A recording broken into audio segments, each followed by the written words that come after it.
2018.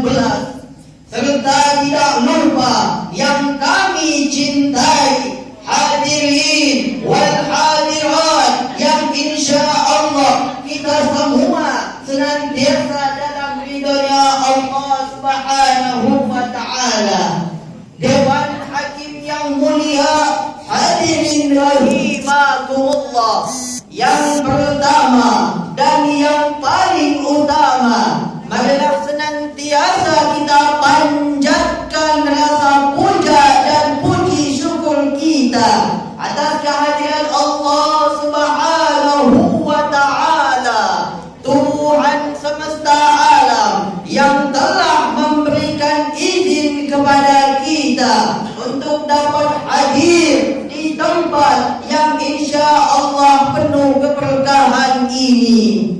Selanjutnya, salawat dan salam senantiasa tercurah kepada junjungan agung kita, Nabi besar kita, pemimpin kita, Sayyidina wa Habibina wa Syafi'ina wa Azimina wal Qurratil A'yunina, Sayyidina wa Maulana Muhammadin sallallahu alaihi wasallam. Semoga kita umatnya yang senantiasa membaca salawat kepadanya akan menjadikan sebab beliau memberikan syafaatnya kepada kita di hari kiamat nanti. Amin. Allahumma amin ya rabbal alamin.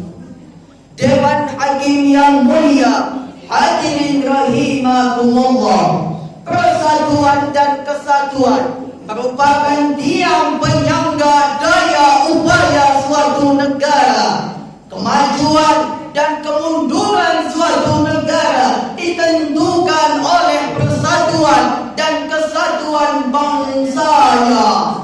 Bangsa yang makmur adalah bangsa yang bersatu, sedangkan bangsa yang hancur adalah bangsa yang berseteru. Demikian ungkapan Insinyur Soekarno, Bapa Proklamator Indonesia.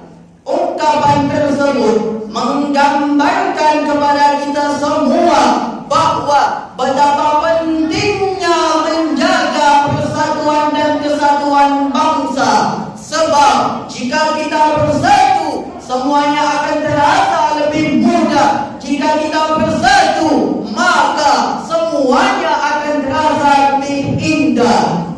Dewan Hakim yang mulia, hadirin rahimakumullah, pada tahun 1979 di kota Vatikan, Roma, diadakan konferensi internasional yang dihadiri seluruh tokoh dan pembesar agama di dunia. Dalam konferensi tersebut terungkap bahwa Indonesia merupakan negara percontohan dalam kehidupan toleransi antar umat beragama. Bahkan Paulus pun mengatakan Indonesia meskipun terdiri dari berbagai macam suku, bahasa, adat istiadat dan agama, namun Indonesia tetap hidup dalam keramah tamahan yang dibingkai dalam wadah Bhinneka Tunggal Ika, berbeda namun tetap satu tujuan, yakni persatuan dan kesatuan. Dewan Hakim yang mulia, hadirin rahimakumullah, namun sayang hadirin, kekaguman dunia internasional tersebut kini hanya tinggal kenangan. Sebab perbedaan suku, bahasa, adat istiadat dan agama kini sering menjadi pemicu dan pemacu lahirnya fanatisme buta, persaingan tidak sehat, perselisihan dan perpecahan, bahkan gontok-gontokan yang mengikis habis nilai-nilai toleransi dan mengikis habis nilai-nilai persatuan dan kesatuan bangsa yang selama ini telah